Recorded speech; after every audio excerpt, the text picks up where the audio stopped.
let's dive right in. Let's cut the crap, guys.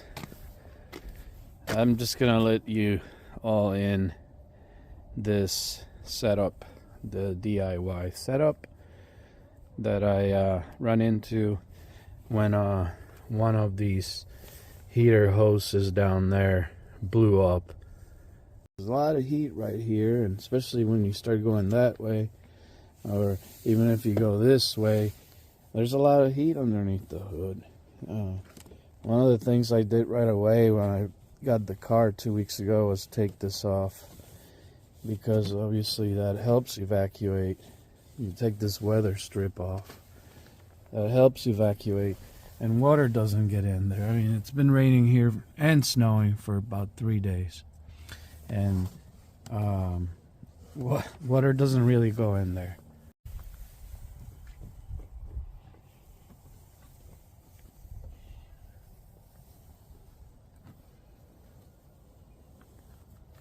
In the air going through the turbo a lot cooler than running it along the back of the engine or the front of the engine and being under the hood. Under hood temperatures exceed 100 degrees even on a 40-degree day, you know, like in no time. You know that under the hood here, it doesn't matter if you're getting cold air here, by the time it gets here, all this stuff is heat soak as hell. Okay, we all know that.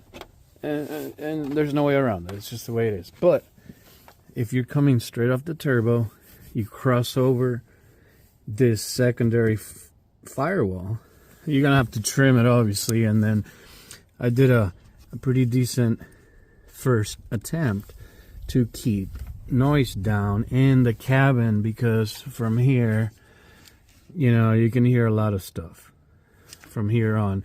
So I put this little fence here, and it also keeps heat from the secondary wall to affect this cavity.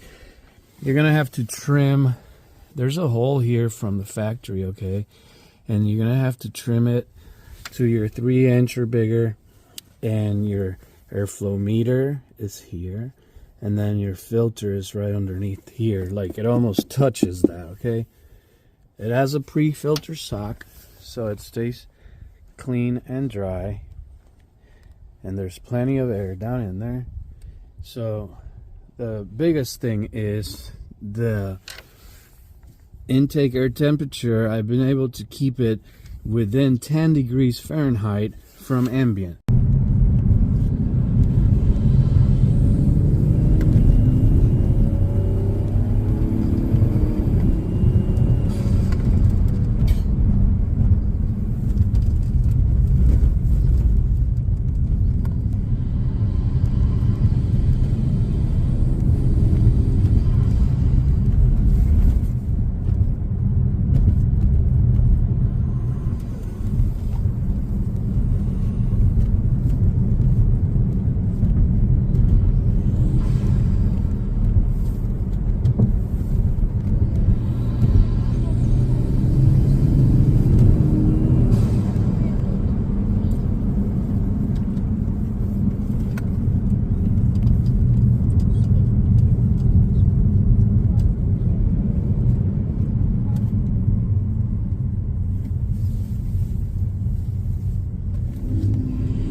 The airflow meter wire harness has to be extended from here all the way to this guy here.